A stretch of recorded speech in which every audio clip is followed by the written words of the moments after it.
Hello, and just like that, I am back from France. Today, I want to share with you some tips on how to cope and what to do while your therapist is on vacation. And this is something that I like to prepare my clients prior to me going on vacation. And if you're just joining me for the very first time here on my live, on my Facebook Lives, I want to welcome you, and I am Maria Rivera Heath, and I'm a licensed marriage and family therapist in Connecticut. And I just recently went to France, and I spent 2 weeks in France celebrating my 25th year anniversary with my husband, and we had a magnificent time.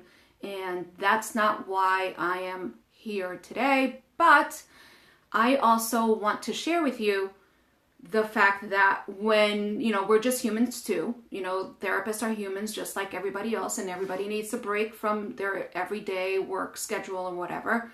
And this is something that I like to do prior to going on vacation, is to have a plan for my clients in case something happens, because something most of the time always does. So one of the first thing that I'm going to give you is that share your fear and your worries and your anxieties with your therapist.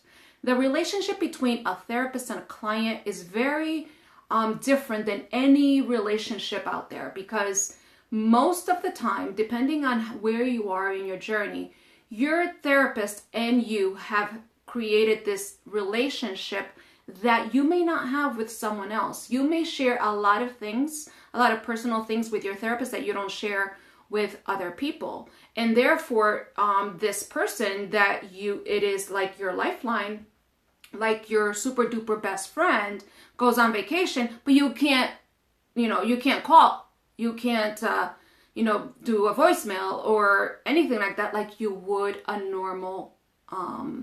normal relationship, because there's something called boundaries, right? And that is something that between a therapist and a client needs to exist in order for their relationship to be very safe, healthy, and functional, and for you as a client, for you to grow, because the relationship needs to be therapist-client based, not therapist-friend. It doesn't work. So number one, share your fears with your therapist. Depending on where you are in your journey, the space that is about to happen between you and your therapist may be a welcome space, meaning the 2 weeks that you guys are going to be without seeing each other, you may be ready for that. You may be ready for a little break in your therapy sessions. You may be working something so deep that you may just want the break so that you can just and breathe.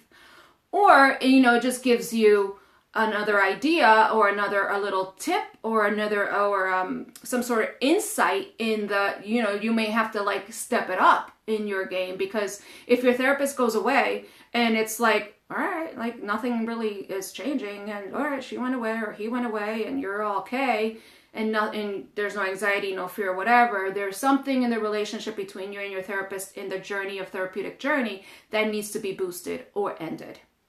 So that's one of the things. That's tip number one. Tip number two, ask if there will be some sort of contact, okay? The therapist, depending how they do business, they may take Skype calls. If they're on vacation for 3 months, or if they're going to go on vacation for 3 or 4 weeks, they may still want to do Skype calls. And that's something that you may want to work on your therapist. Or, the therapist may be looking at their emails, and they may look at where you're at, because sometimes a client, all they need to do is send them a message, hey, I want you to know this, and this is happening, and that's happening. And there's no response. So the therapist is kept updated, but the therapist doesn't respond to the client. So every therapist works differently. And that's the kind of relationship that you will have with whatever therapist you're going to. So, ask. So that's number two. Ask if there's going to be either Skype calls, or if there's going to be some sort of emails, some sort of contact. Some people don't want any of that. It all depends on where you as a client, if you're like dealing with a really, really, really deep issue that the therapist, needs to be, or the therapist is going to say, no, I have someone that if you run into an issue, you can call an online, like you can call someone and I'll give you a number or something like that, depending on the therapist. So number 3, before your therapist goes on vacation, and you are going to experience, or you may experience in an emergency situation, what do you do? What is the plan? 911, or you call this other therapist first, and then depending on what you guys settle, 911 will be called or something like that. So in case of an emergency, what do you do? So tip number 4, have those 3 things online, like plan. Number 4, continue your rituals, meaning continue your daily routines, the tools that your therapist has given you. So if journaling is something that you guys are doing, you're going through a journaling process where everything that that you're working on as a client and you're journaling, continue to journal through the 1 or 2 weeks that your therapist is gone, and continue to do your rituals, whether it's meditation or yoga or going out or whatever it is that you do to love yourself. Continue to do that, and maybe up it up a little bit. You know what I mean? Like maybe double your love or something like that for yourself while your therapist is gone, because you're not going to have that person to talk to. And it may be also a time that you may want to confide in a friend or something like that. You may not. Okay.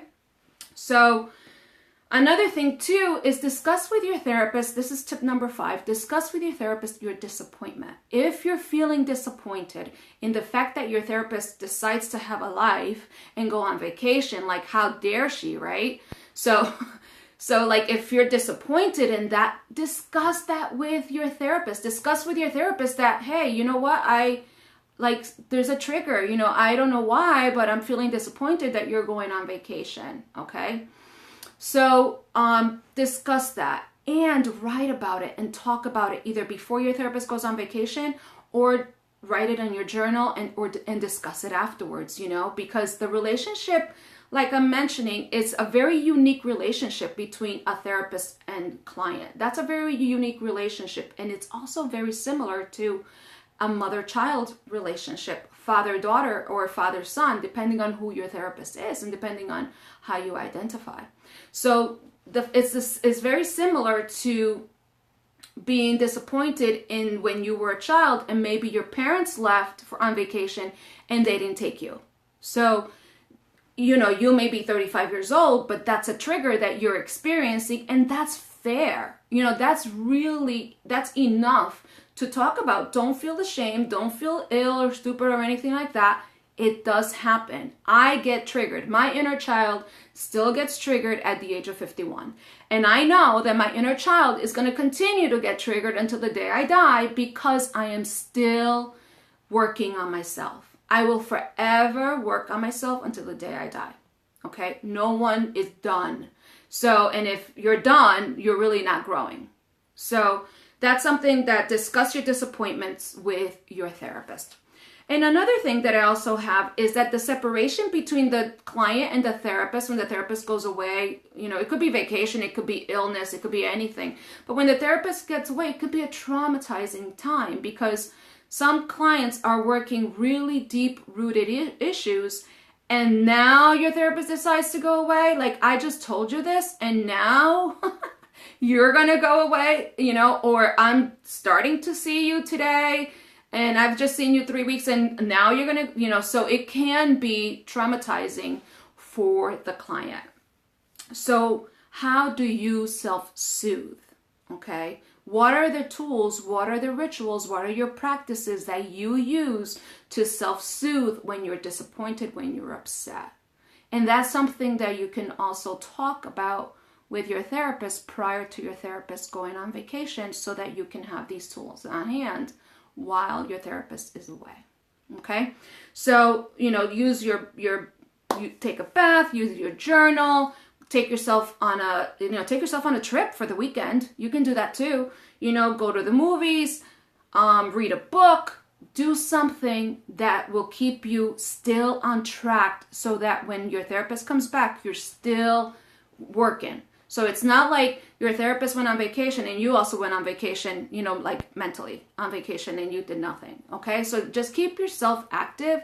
Know that it's normal to feel disappointed. Know that it can be a little bit traumatizing, and just know that it's okay to be upset or to have a really difficult time, or that shit hits the fan when your therapist is on vacation. Like, know that all that is okay. Know that it's normal.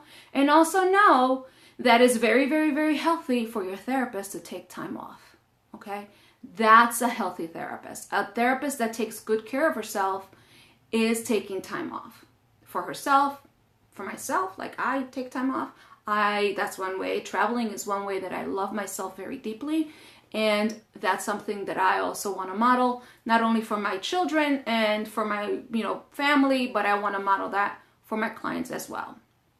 And I hope you like my earrings, because I love my earrings from my girlfriend Sophie in France. And anyway, so welcome back to myself, and welcome back to my YouTube, Facebook live channel. And I look forward to seeing more of you and doing more of you. Also, not doing more of you, but like doing this together. It's October, the end of October. We're heading towards the end of the year.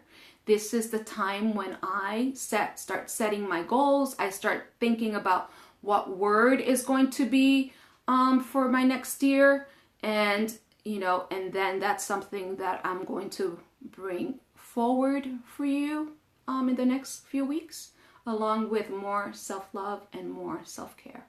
Thank you for your time today. Thank you for listening. Namaste. Thank you.